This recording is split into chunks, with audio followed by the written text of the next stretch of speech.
Well, welcome everyone, attendees. As you filter in, thank you so much, everyone, for joining us here today. I'm going to give it about another 15 seconds. It looks like we have a lot of people still coming through.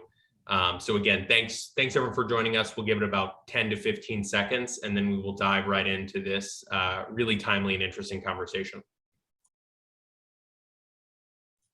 All right, well, with that out of the way, welcome everyone. Thank you so much for joining us. I'm Andrew Reagan, the Executive Director of Clean Energy for America, a grassroots organization that works to amplify the voice of the clean energy workers to advance policy that supports our clean energy transition. We're really excited for this conversation today. And so I don't want to waste any more time and get it started. So I'm going to pass it over to James Hewett.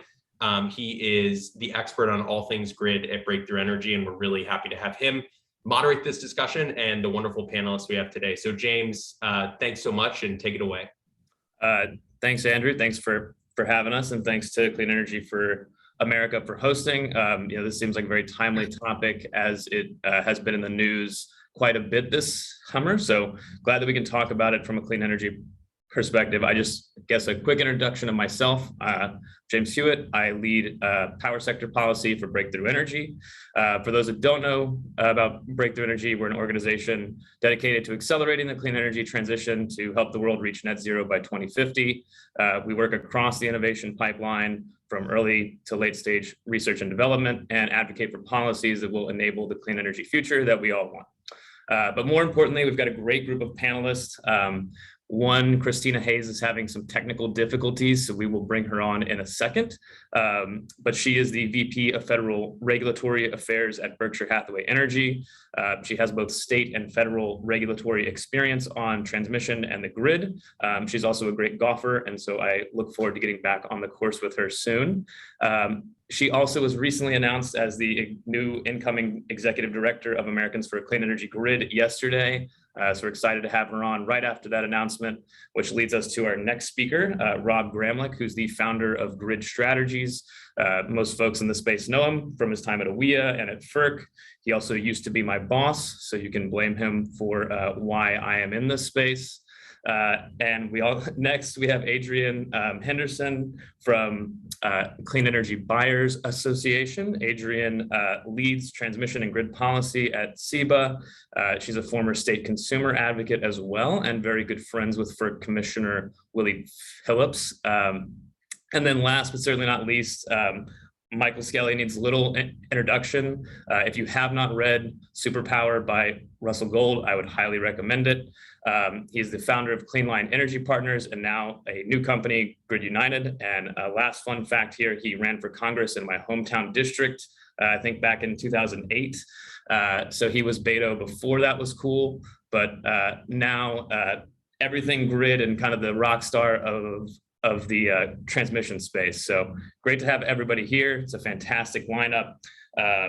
We have a pretty engaged audience here, but I think often these webinars tend to quickly get very wonky. So I'm going to try to keep this very actionable and policy oriented, but please feel free to ask questions in the chat here. I see we've already got a couple that came in. I'll leave plenty of time at the end, around 15 minutes, for all your extremely wonky questions you can grill them with.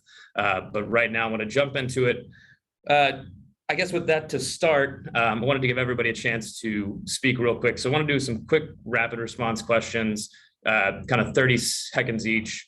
And then we'll jump into more specific questions for each of the panelists in their respective areas of expertise. But why don't we start, and we'll go Rob, Adrienne, and then Skelly, and hopefully Christina can get on here soon. But I guess to start here is, what would be your kind of 30-second elevator pitch for why the grid is so important for decarbonization? So Rob, we'll kick it over to you. Sure. So first of all, great to be here. Thanks, Andrew and James and everybody and all the attendees. Everybody cares about reliability and the public safety and health that comes with a reliable power system. And we saw in Texas with Winter Storm Uri what happens when you don't have sufficient transmission capacity connecting regions. Transmission is usually what saves the day when one region's short. Any number of things can happen to individual generators and whole fleets of generators, and transmission usually saves the day. Most people don't know how that works, but tens of gigawatts can move between regions, and it does for those regions that have the capacity. That's the first. And then secondly, decarbonization really requires heavy reliance on wind and solar.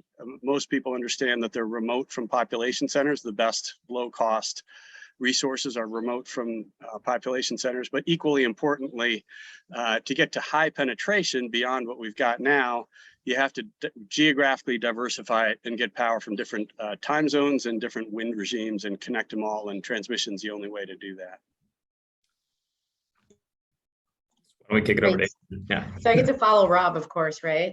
Yep. So when I think about decarbonization of the grid, I think about emissions, and emissions from energy use is always tied to the cleanliness of the grid. So we want to look at a diverse resource mix that can definitely, like Rob said, the weather storms are happening across the United States. It's just not tied to the South. It's just not tied to the Northeast. It is happening across the entire United States. So the more market options and transparency and coordination and the build out of transmission is super important for that. That gives us a more reliable, sturdy grid. And it also meets our decarbonization goals. So, you know, that's my 30-second pitch. Michael? Okay. So we started building transmission when we decided to tap rivers for hydro, and those rivers weren't always close to load. So that's where we did the first big transmission projects. In fact, Tesla's, one of his first ones was from Niagara Falls to Buffalo. And the common feature of low carbon resources is that you have high capital costs and very low run costs, which means you want to run them all the time. And that's true of, that was true of hydro back in the day. It's still true of hydro. It's true of wind. It's true of solar. It's true of nuclear because fuel costs are low. And it's true of, it's actually true of post-combustion coal, okay, if you believe that's the future, because there you got a low fuel cost and a high capital cost. And the key is to keep all these units running as much as possible. And the way to do that is to connect them all together, because if they're all concentrated in one place, then you'll have fratricide amongst the generation and episodically very low prices and episodically high prices. And transmission is really the only way to solve that challenge. So Christina, the question to you is, what's your kind of elevator pitch for why the grid is important for decarbonization? Following Michael Skelly, I can't just say ditto. That doesn't work. So my name is Christina Hayes. I'm with Berkshire Hathaway Energy, the parent company of Mid-American Energy in the Midwest, Pacificor in the far west, and NV Energy in Nevada.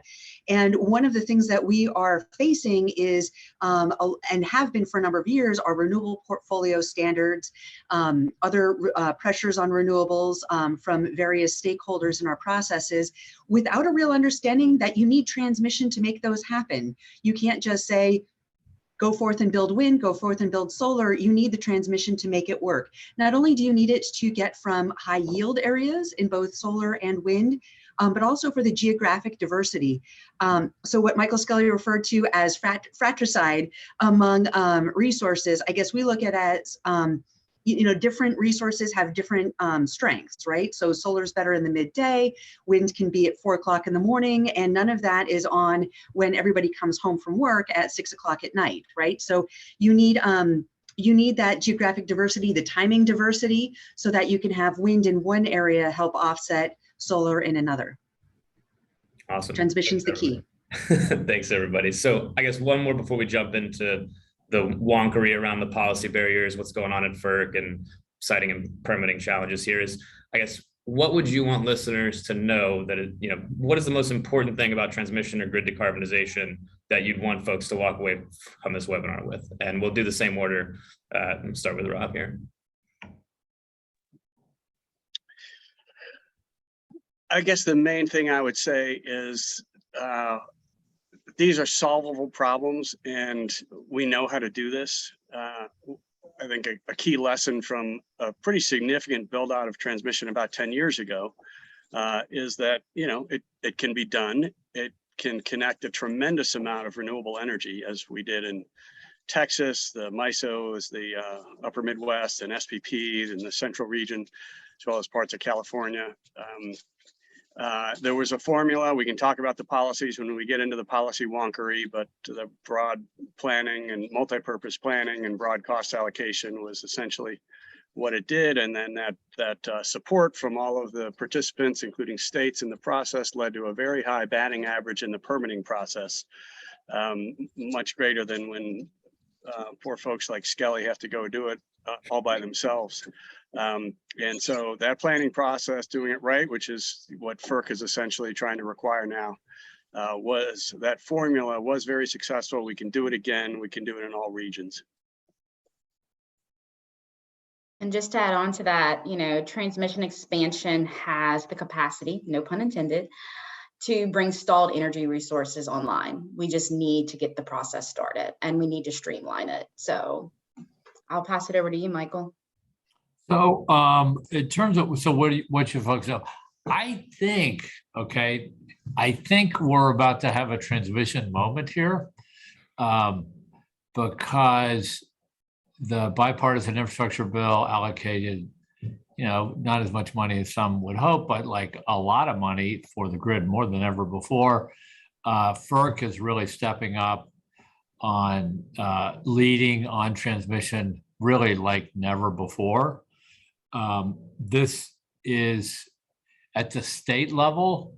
There's a pretty clear understanding that we gotta figure this thing out, particularly for reliability reasons that some of the folks already mentioned.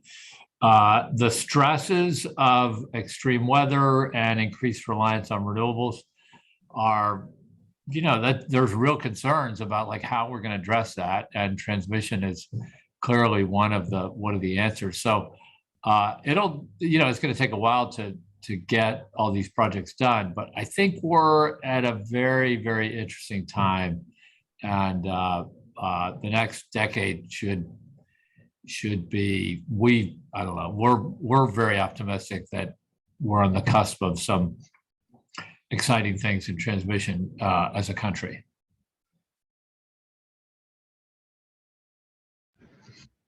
So to build on what others have said, not only is this doable, this can and should be done in the next few years, but we can only do it if we think beyond our own personal needs today. I see in so many of the proceedings, thinking kind of very narrowly, what's in it for me? What are the benefits to me? And not thinking, beyond our borders. But there are some places and some states and some people who are good about thinking about the public interest being beyond, just simply myself or my community, but also about my neighbors and my neighbor's neighbor. And for better or for worse, I know it's going to come up a lot today, but Winter Storm Uri really showed that advanced planning has so many advantages when things really hit the fan. And so it's being able to think about public interest as being beyond your own personal needs, being able to think of the needs of others really does help cross some of these barriers that we're facing in building transmission. Awesome. I love that, having to take a long-term view, because I think typically as policy advocates, we tend to be very focused on what we can accomplish in a year or two, as opposed to where we need to get to by 2030 or 2035. And so that, I guess, begs the question. We'll start with Skelly here about, you've got a lot of experience from your time founding Clean Line. I think 2 of those projects are finally crossing the finish line here. I guess the question is, what made you want to do it again? And why the focus on HVDC technologies as opposed to AC? So why do it again? I think because, I do think we're at a moment, and it's you mentioned, James, that I ran for office in your home district in 2008. As a Democrat. That district actually flipped in 2018, so I was a decade ahead of my time. And I think maybe Clean Line, we were a decade ahead, and I think now is a good moment to give it another try for all the reasons that I mentioned a minute ago. That was the first part of your question. What was the second part of the question? Second part is, you've always focused on DC. Oh yeah, why DC? Yeah, AC. Because much of the grid that will get built out will be AC lines, and that's sort of the natural province, if you will, of the incumbent utilities because of the way an AC system works. But there's certain things that are kind of gaps in the planning process that we think that aren't, that if you sort of dive into the grid and you go, wow, somebody needs to connect this to this. But the planning processes don't, because they're more regional and not interregional in nature. Somebody has to go develop those projects. We think it's super important for climate and for running the grid in an efficient way, and for reliability. There's huge reliability benefits, and so we're focusing on those projects that for whatever reason that the incumbents aren't focusing on. Having said that, we're backed by capital that is basically indifferent to long-term ownership. So if we put together a project and the incumbents want to partner on it or ultimately own it, like, we're just fine with that. We don't have a need to own projects long-term. We just want to sort of get things developed and ultimately get them into construction. If we're there when the ribbon gets cut, or if we hand it off for construction for the incumbents to build, that's fine too. That's awesome. Doing what has to be done, more or less. Rob, I guess turning to you, you've been, obviously the grid guy here in DC for a number of years now, the grid policy person. I guess two-part question of how you've seen this issue evolve over the last decade and where you see it going in the next decade. And then, how would you prioritize some of the federal actions that are underway right now? Sure. So I mentioned a few of the successful examples. I'll credit my former boss, Pat Wood, who was chairman of FERC and chairman of the PUC of Texas, another Texas reference here, who, he was getting transmission built in Texas, and pretty much that was the only state doing it. And he kind of said the key, this is 20 years ago, he said the key was there's a regional tariff through which you can recover the costs for these regionally beneficial line. So then we try to do that across, as much of the country as we could. We helped get MISO and SPP created as RTOs.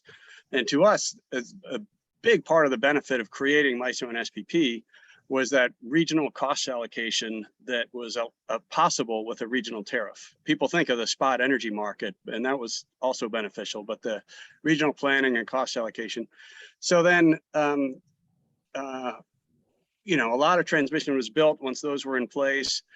We kind of, about 10 years ago, things kind of ground to a halt. It's a long story why, with various utility incentives involved, as well as gas prices and solar prices lessening the need perhaps at the moment at that time. But now we're back with a huge need of generation piled up in interconnection queues. We need to plan out the grid, expand the capacity. So what are the key policies going forward? The first and foremost, I think, is the FERC transmission planning and cost allocation notice of proposed rule issued in, I think, April, a couple months ago, which would essentially do that successful formula that I mentioned of planning and cost allocation, and do it everywhere in the country and require long-term planning.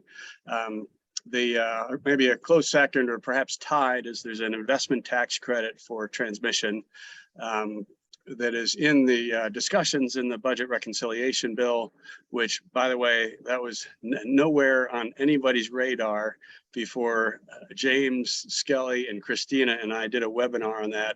What was that, 2 years ago now? And tried to, and then for 6 months after that, we all worked on policy details and recommended it. And here we are, knock on wood. If the whole thing moves, I think that will move. That's really important. The various bipartisan infrastructure law provisions, some of which Skelly mentioned, are now over for DOE for implementation. Those are really important. Those are the big ones. There's some others. There's a lot going on. I think Ari Pesco tweeted this morning about the 16 transmission proceedings going on in Washington that we're all following. So, but those are just sort of the top 3 or 4.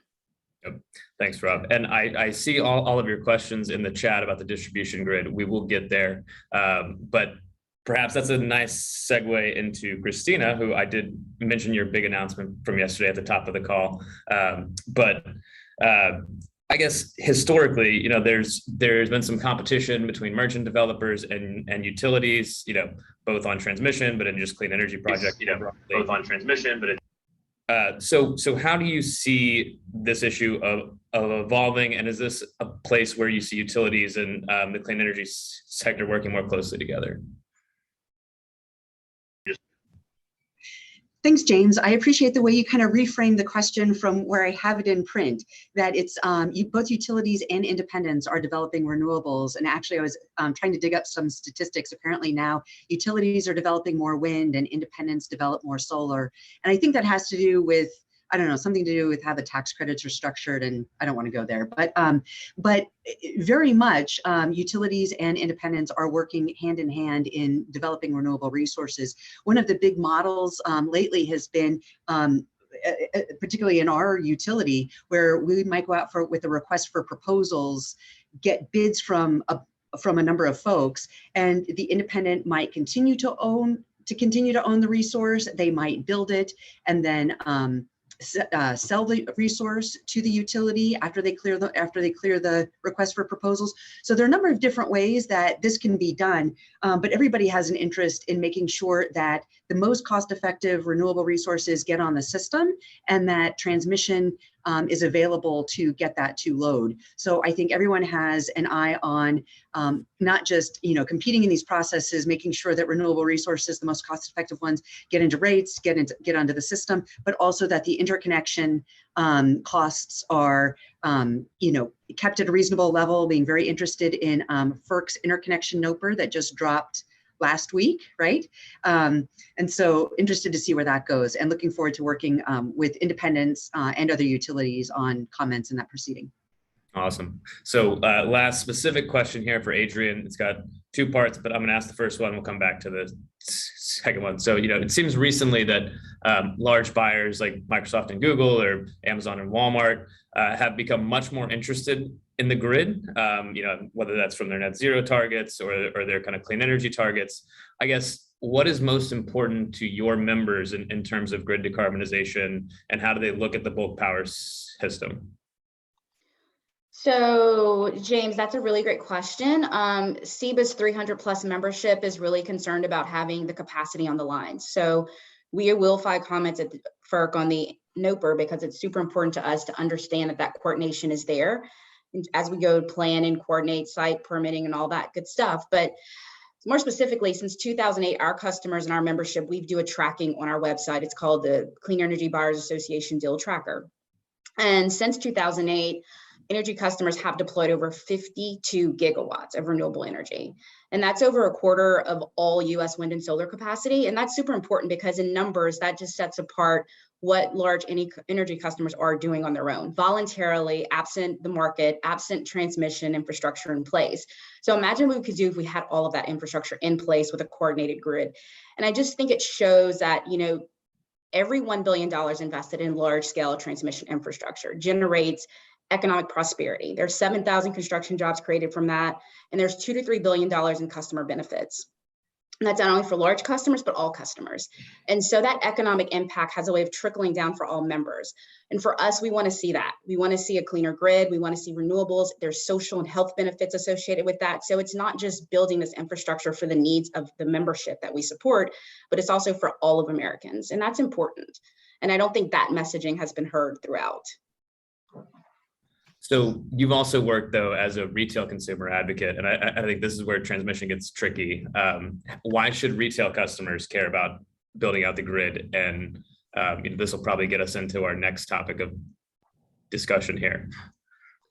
It's a good question. I do think that the residential customers not given enough credit for their savviness. They are demanding cleaner and better options. I mean, a lot of PUCs have picked up green tariffs by the utilities and forced them to go into that modeling, because there is a customer demand for more energy efficiency and demand response programs, but they're also wanting to see real-time granular data as well. So being on the consumer advocate side, before I came over to SEBA about a year and a half ago, there is a need and a want from customers. I mean, the larger industrial customers are doing this because their customer base is asking them for this. So there is a tie for that. I think consumer advocate groups across the United States are becoming more aware of what customers want. It will drive down cost eventually, and it'll give them better options for consumers. So there is a tie. We're seeing more of a push for the C&I, but I do think that residential is wanted as well. And we just have to make sure that those options are available to them and they understand the process. So there's an education piece to this as well. Awesome. And yeah, I think there's lots of questions that are coming in about the distribution grid. And so we'll get to this point in kind of the audience Q&A. But I guess, the news cycle these days demands that we talk about blackouts. So we have to put this question out there. I guess when I've turned on the news lately, what I've seen is either someone saying that renewables are causing the grid to fail, or renewables are actually saving the grid. And so the question for all of you, and I'll throw it up for whoever wants it, is what role does the grid itself actually play in the blackouts, and how does that interact with the resources? Well, I'll jump in and kind of go back to stuff happens to generation of all sorts. I don't think anybody really foresaw that fully half of the natural gas generation fleet in Texas could fall off the face of the earth within a day during Winter Storm Uri. That was pretty extreme, with failures up and down the entire gas network and interactions between electricity and gas that contributed to it. But I mean, you look at, what's happening with the nuclear fleet in France right now. There are times with drought where there's loss of cooling water. There's times with excess heat where nuclear and any other type of thermal unit has a much greater chance of mechanical failure. Extreme heat and extreme cold decrease the availability of the conventional fleet. So, and these things are happening. So when we get a polar vortex here in the mid-Atlantic, power rushes in from the Midwest. When we get, when we had Winter Storm Uri, it was just as cold in the central and upper Great Plains as it was in Texas, but their lights stayed on because power flowed the other direction. It rushed in, 13 gigawatts from the mid-Atlantic into the Midwest and then over to SPP. So that's just what's happening on the grid. And you look at the Pacific DC intertie, on a daily basis, you got solar, flowing from Southern California up north, and, hydro and wind flowing down at night. That's just what you should expect to see. I think we just need to stop singling out any one generation source. The failures happen to all of them for different reasons, but the grid is the thing that's almost always there. It's not like a transmission line can never get taken out. The lower voltage distribution lines go out much more often with a tree branch falling on them. But the bulk power transmission system is quite reliable, and it's built intentionally as a network. So if one element goes out, the power just reroutes around other parts of the network, and collectively the network is extremely reliable. So it's been saving the day time and again, and we need to recognize that and plan for that in the future. Anybody else want to jump in on that one? That was pretty comprehensive. Yeah, it was. I'll give another example. I mean, reliability is the key. What Adrienne was saying about why retail customers should be interested in transmission is absolutely right. Reliability is the key. One of the greatest blackouts you never heard of was last summer when the transmission line between Oregon and California had to be derated due to a wildfire. And so a lot of the imports into California stayed in California and did not flow through to Nevada, where it was a Friday night. Garth Brooks was playing. There was a big basketball game. There was a lot going on, and it came awfully close. There were a lot of voluntary curtailments and a renewed awareness that we need to build transmission in the West to ensure that if something were to happen, that we have that other capacity. The greatest battery we have is the grid itself. As Rob was saying, we have great access to tremendous resources with a lot of diversity. And so we absolutely need to make the most of that. And the most effective way and the least cost way of doing that is through transmission. So I guess that, we have a pretty sophisticated audience here of advocates who might not be specific grid advocates, but are clean energy advocates. And so I'm wondering how you all would recommend that people talk about this issue or address it in their advocacy, because it's going to be a pressing issue for at least the rest of this summer, likely to continue. How would you advise that folks kind of approach this issue? Well, I know for SIBO, we are approaching it as a reliability, resilience, and energy security issue. You know, I don't think any party line would say that that's not something that they want, you know, to have. We don't want to have another Winter Storm Uri. I actually was in Louisiana when it went on, and our lights went off for a few hours and came back on. Part of that's because they're interconnected. The resource mix is super important. And so I feel that if we talk about it in terms of not being just about clean energy, but about the diverse resource mix that's needed to make sure the lights stay on for everyone, that's an energy security thing. I mean, there is an energy transition that needs to occur. Some neighborhoods and consumer groups and C&I customers are going to be affected. We're all going to be affected. This affects everyone. So it's a reliability, resilience, and energy security issue, period, for us. And that's how we are advocating it as. One thing I might add to the conversation for anybody who's a clean energy advocate and sort of just gets at a very you know, basic level that transmission is important and wants to talk about it is, you don't always need new rights of way. Number one, and number two, there are actually a lot of parts of the country where you can get rights of way. You can negotiate lease agreements with private landowners, like Skelly does in a number of places. You know, and in those parts, he can talk about where he is. And you know, Christina's company is in other parts of the country where you can do that. You know, it's not all like living in the, you know, DC to New York corridor where imagining a new right of way is pretty impossible. There are a lot of places where you can get that, and there are a lot of opportunities. Like MISO just produced a plan for $10 billion worth of new transmission. 85% of those lines are along existing corridors.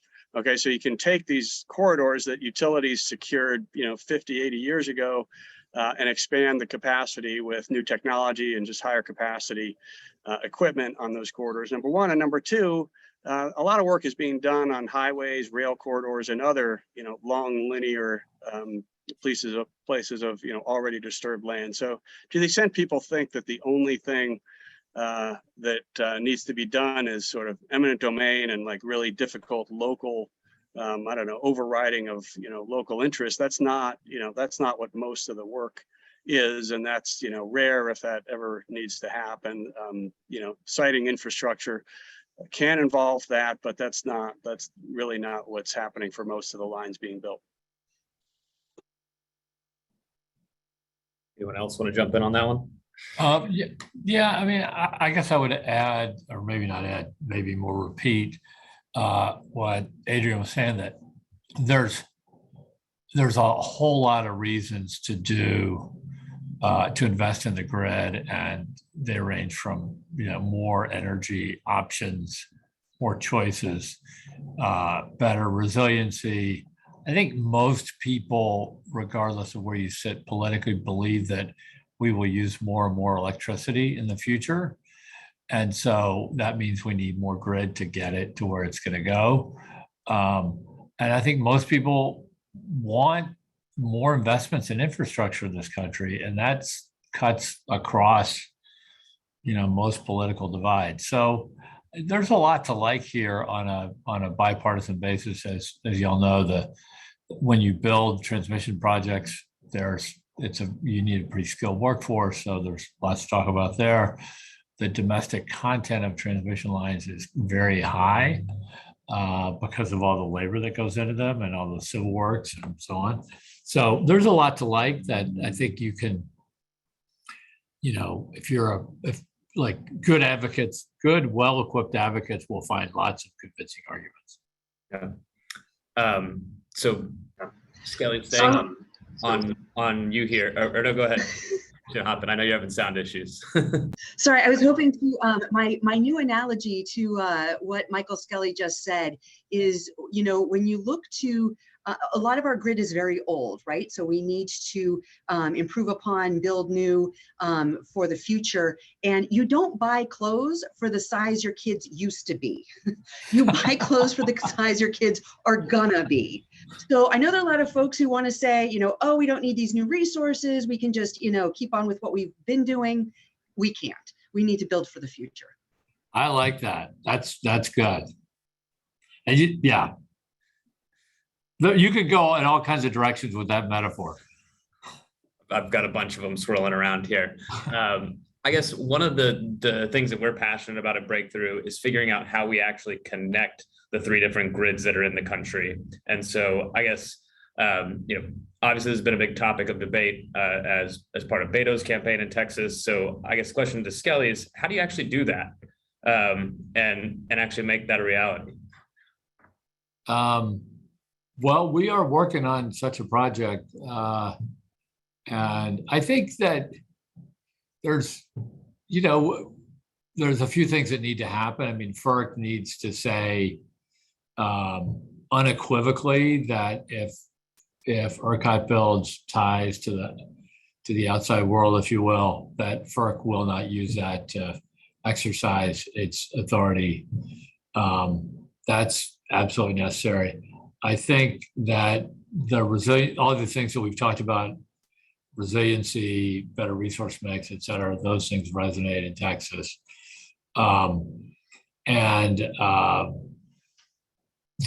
Those are the main, I think, you know, we'll find out. I mean, we're super early in the process, but we'll find out if there's interest in this. Notably, there's a company, Pattern, which many people know, Pattern Energy, has been working on a project called Southern Cross for quite some time. And that project was kind of on the back burner for a few years, but now they've moved it to the front burner and they're advancing the development fairly quickly. And I think they're finding a pretty good reception with the various folks that got to, you know, get to sign off on the project.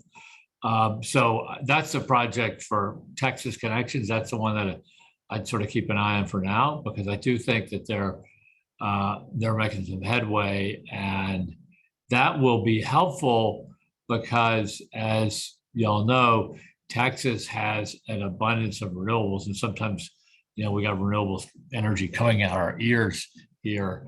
And during those times, it would be very helpful to be able to export some of it. And at other times, we need to bring power in from adjacent states, and these types of ties would be very helpful for that as well. So I think those arguments are resonating for Pattern and hopefully for other projects that get proposed as well. I might add a thought on that.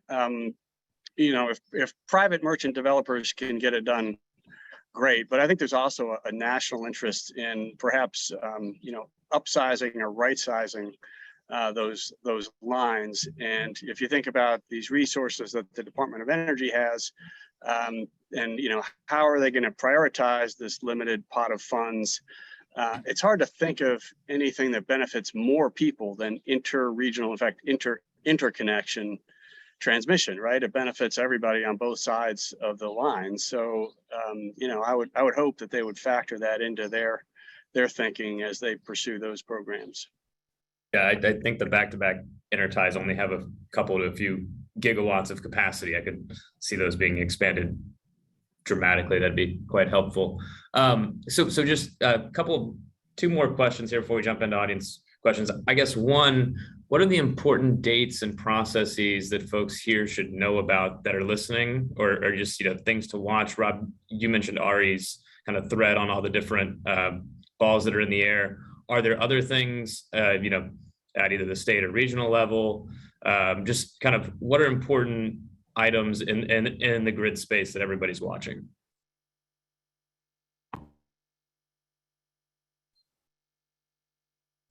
I'll throw one out that I know. I'll let the DC folks comment on what's happening at FERC because there's lots to talk about there. But at a state level, one of the more successful states is New Mexico, and New Mexico has something called the Renewable Energy Transmission Authority, which was created actually more than a decade ago and was sort of a obscure little government agency. Now it's played a lead role in getting a number of big transmission projects built. So that state leadership is super important. Colorado recently passed legislation a little bit modeled on the RETA model, and that will help transmission get built there. And hopefully success at those states will beget success in other states. So there's stuff happening at the state level. The other thing I'd point out is that recently MISO and SPP have cooperated to propose, now you want some real jargon here, the JTIQ process. Of course, everybody knows about JTIQ. So all you advocates go march in front of the MISO headquarters and SPP headquarters. We want JTIQ. And that would be a fairly ambitious set of projects that have been jointly planned that would enhance connectivity between the regions. So things like that and moving things like that is very helpful. And I think the state action and this RTO to RTO cooperation is something to be applauded, encouraged, and hopefully emulated elsewhere. I can add some other initiatives in terms of federal policy. We haven't talked about grid enhancing technologies today, but I think it's really important as we're asking consumers to pay for pretty expensive transmission. Benefits exceed the cost, but the costs are not insignificant. So we really need to make sure we're delivering as much as we can over the existing network. And there are technologies that are being deployed widely in other countries. In this country, the set of incentives set up by our regulatory regime at the best does not encourage these technologies, and at worst may even discourage. And so there's a couple policies that could affect grid enhancing technologies. One is, there's 3 or 4. There's an incentives proceeding at FERC that they've had some conferences on a shared savings approach. It's an incentive approach for utilities to deploy GETs. There are GETs in the FERC planning rule, as well as the interconnection NOPR, notice proposed rule that just went out. And there's over at the Department of Energy, 2 of the provisions they have from the bipartisan infrastructure law include GETs. It's sort of a weighting factor in the transmission facilitation program, and it's a sort of a new explicit part of the smart grid investment grant program. There's a $3 billion pot there for smart grid investment type things that used to be more for distribution end and retail end technologies, but now there's a heavy focus on the bulk power system and GETs. So those are worth adding to the list of what we've covered already. I wanted to put in a plug for kind of a long-term, if folks want to keep an eye on the Federal State Joint Task Force. So FERC has been making good use of meeting at the NARUC meetings. So typically they're held February in Washington, D.C., where it's designed to ruin your Valentine's Day. They've held an interim meeting in May. I think that was virtual this year. They'll be in July in San Diego this year, and then again in November. So July, November, and February meetings are NARUC meetings, and the last one is the virtual meeting. And I think those are some of the most polite food fights I've ever seen. It's a great way to kind of see what the states are thinking about and what the different FERC commissioners are thinking, and hear them refute each other's arguments and try to find common ground on how to move forward. And the last plug I'll make, James, real quick, is the Duke's North Carolina Carbon Plan. We are officially interveners in that docket. Comments are due July 15th. There's 4 opportunities for people to appear virtually in those hearings, just to have public comment. It's super important that you pay attention. It's going to be shaping the Carolinas in terms of their carbon policy and reducing their carbon footprint. Also, there's a transmission piece on infrastructure there, and there's 4 portfolios that Duke is putting forward. So please pay attention to that, put it on your radar. Happy to discuss that offline. Please ping me if you'd like to talk about it more. Awesome. And I guess just one last question then we'll get to everyone's questions about DERs and NIMBYs here. Is how do all these federal processes and state processes, what does this interplay look like, long term? How do they all relate to each other?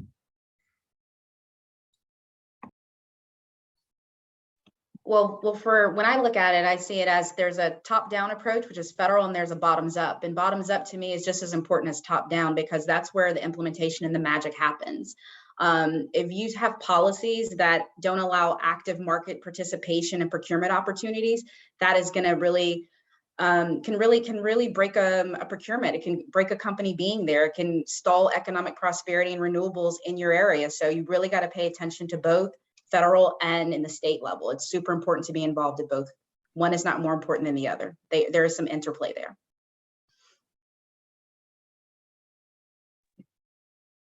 Christine, I was going to look to you because you currently work for a company. You have a lot of both state and federal interaction and overlap. But, you know, I mean, there are The states. West in particular, I'm sorry. I think the West in particular, No, go ahead. they hope if they keep, sorry, the lag is tough. I think our states hope that if they keep their heads down, the feds won't notice they're theirs, particularly the folks in the far Western states. Because so much of transmission costs are recovered through state rate cases, states have a huge role to play. And also we see it where transmission has to be sited across federal lands, and then often the state gets a second bite at the apple in terms of siting on private lands within the state as well. So states have a huge role to play in both rate recovery and in siting and permitting. And now Rob, for the expertise in all things federal. I'm getting an echo when I talk. Do you hear that, James, or no? Okay, I'll keep going then. Yeah, well, one other kind of state-federal interaction is the involvement of states in the federally led regional transmission planning. So FERC's proposed rule provides for a significant role for the states in the region to get together and help with the planning and help with the cost allocation. Personally, I think that's been very beneficial where it's happened in places like MISO and SPP. You know, you do need to make sure at the end of the day a decision can get made, and you don't want to get stalled in disagreements, or have a lack of 100% consensus lead to no action. So as long as there's a decision process at the end, it's really good to have that state involvement. And there is some financial support, both in the bipartisan infrastructure law, as well as, what's at least been in thus far in the budget reconciliation bill that, may or may not pass as it is, that, can support both states as well as local communities' involvement in some of the transmission planning. So I know it's been a resource issue for states and others to get involved, but hopefully that can be alleviated somewhat. Michael, anything you want to add there before we move to the audience questions? Let's go to the audience. Great. So I've gotten probably 4 or 5 different questions that boil down to something along the lines of, what role does the local distribution grid play in decarbonization? Followed by, aren't DERs better, faster, easier, and shouldn't we be doing them instead of building out the grid? So I'll go ahead and throw that softball up for everybody. Okay. Look, I have solar on my roof, okay, because I don't know, I think it's cool. I don't think this is an either or, and I think it's ASAG has a really great study on their website that talks about, like, if we go for very high levels of DERs in the Eastern Interconnect, and if we go for high levels of sort of imported wind or imported renewables, and that's like that's a bit of a false dichotomy, but that's kind of what the study sets forth.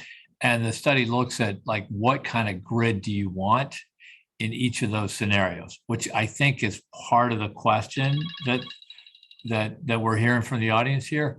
And it turns out that those two grids look a heck of a lot alike, because if you do a ton of DERs, there's going to be hours when you can't use all that power locally, and so you need to move it to other parts of the country. But I'll let Rob or Christina or others who are more familiar with that study talk about it. But to me, that was kind of okay. It sort of made intuitive sense to me, but then I read the study and it's like, oh wow, there it was.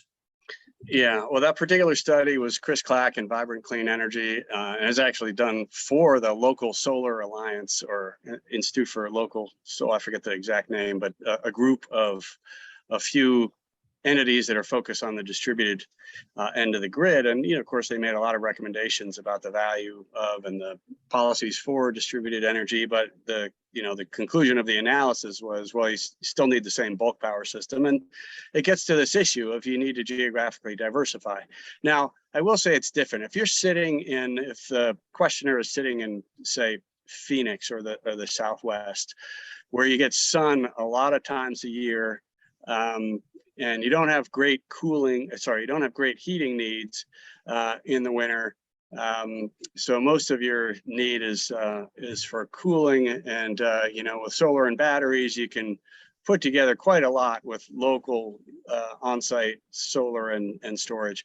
And on the cloudy days, you don't need quite as much cooling anyway, so you're mostly okay. But that's a very rare circumstance nationally. There are a lot of times where you're going to need power that's just not available locally. You need to get it from other areas. The whole state of California right now is sort of starving for renewables from a different wind regime or solar time zone, or just something different, because they have plenty at 1 p.m. But they need it at other times to keep the lights on. So that's what, and of course we need that in spades in the Midwest, the Mid-Atlantic, Southeast, the rest of the country. So that's that's this sort of large scale movement of power that we need. Batteries are doing great, but at a massive scale, they're still pretty expensive to store that amount of power, and to do it for more than 4 hours, which we haven't really figured out. There's some exciting new technologies that help a little, but don't cover that full need. So you really gotta move the power on. And again, it's not an either or. I agree with Skelly. I mean everybody I know, and I hang out mostly with big grid, large scale kind of macro modeler types, and we focus on the macro system. But yeah, there's going to be a lot of distributed energy, and and if there's a lot of EVs and PV on the same feeders in your neighborhood, there's going to be a need for investment on the distribution system. And it's going to cost a lot of money, but keep in mind, we're decarbonizing by replacing what we're spending at the gas pump and spending elsewhere. So, we get to save that money that's being spent for other things and put it into the electricity system. And that electricity system is both the local distributed part of it, as well as the bulk transmission part of it.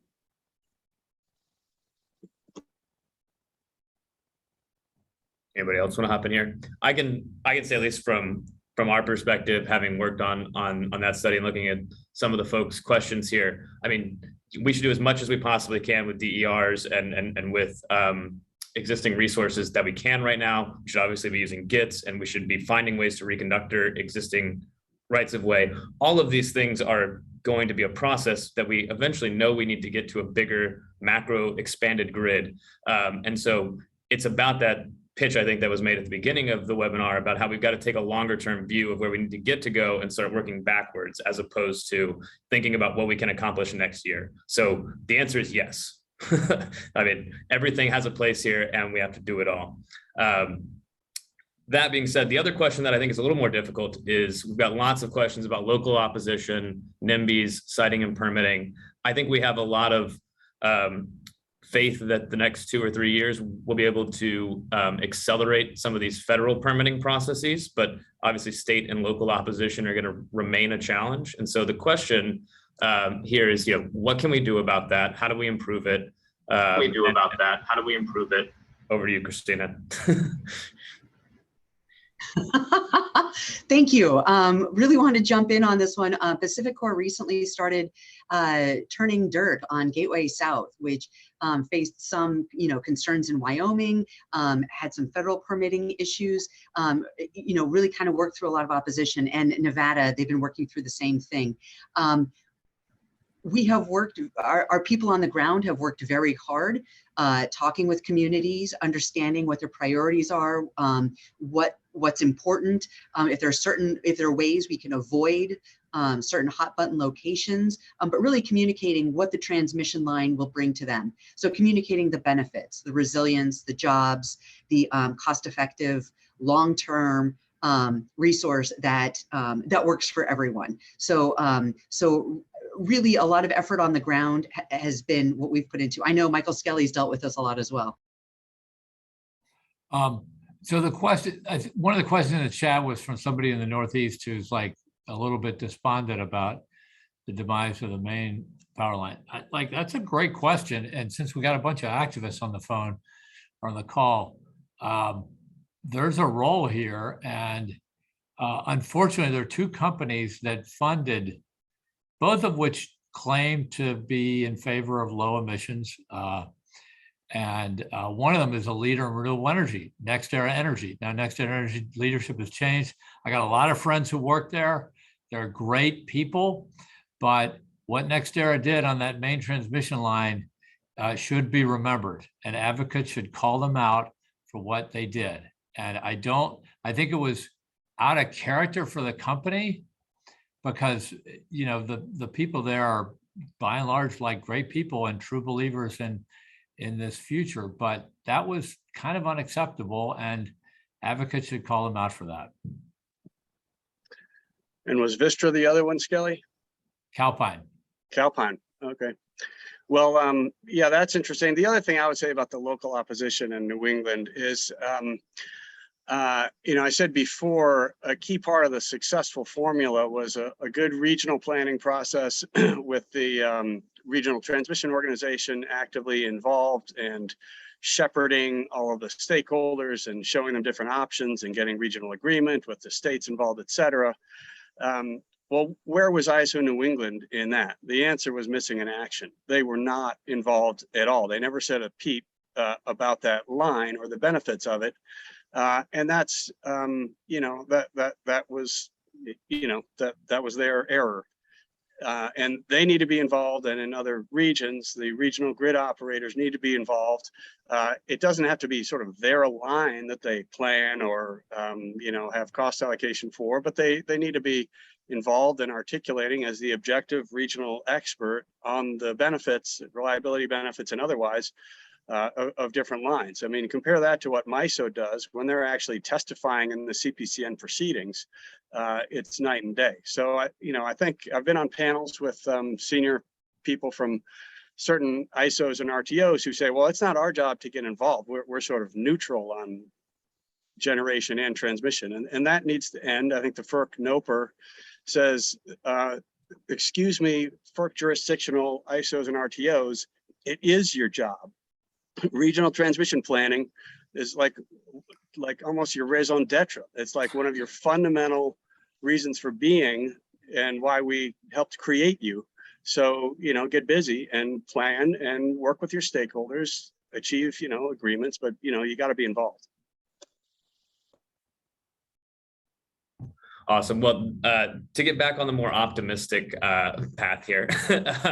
So there was one good question that came in here right at the end, like, with the country so politically divided, how do we do this in states that may not be pro clean energy and, you know, don't want transmission line? And so, Adrienne, I know a lot of your members are citing projects in those types of states, and Christina, you've got a lot of experience working in those states. So maybe we'll end on that one. But Adrienne, I'll throw it over to you. So it's really just starting a conversation. You really find out that you're not that far apart in what you're all trying to do. It's just a lot of differences of opinions, but we're all trying to get to the same objective, right? Some of those states may not be hippity hop about clean energy, but they want the prosperity that my members bring. And so it's a compromising situation, but we're working towards it. You know, North Carolina is a prime state for one of those things where they don't want some of the same things we want, but at the end of the day, they do have clean energy goals. So how do we divide and conquer, right? Really. So having an open mind and a conversation and saying we're in for the long haul shows that we're there and we're committed to helping them achieve their ultimate goals. Our goals aren't exactly lined up, but we're there and we're doing the best we can. And we are not just there for the short haul, we're there for the marathon. So showing that you're there to stay shows that you're really committed. Showing that you're there to stay. Jobs, reliability, and everything Adrienne just said. Awesome. Well, I think we're at the top of the hour here. Really appreciate all of the panelists tuning in. It was great to talk with everybody here today. You can find them each at their respective websites, but I'll kick it back over to Andrew. Yeah, thank you again, everyone, so much for joining us. I just want to encourage everyone, if you're not already on our list, please take 30 seconds, click on that link in the chat and sign up to stay involved in more events. We have a great community here at CE4A. We have an active Slack channel. We want to hear your ideas and we want to hear what you want to hear next. So a special thank you to all of our panelists and our great moderator for this wonderful discussion. And let's continue to keep up this fight. So thanks all and look forward to seeing you all soon.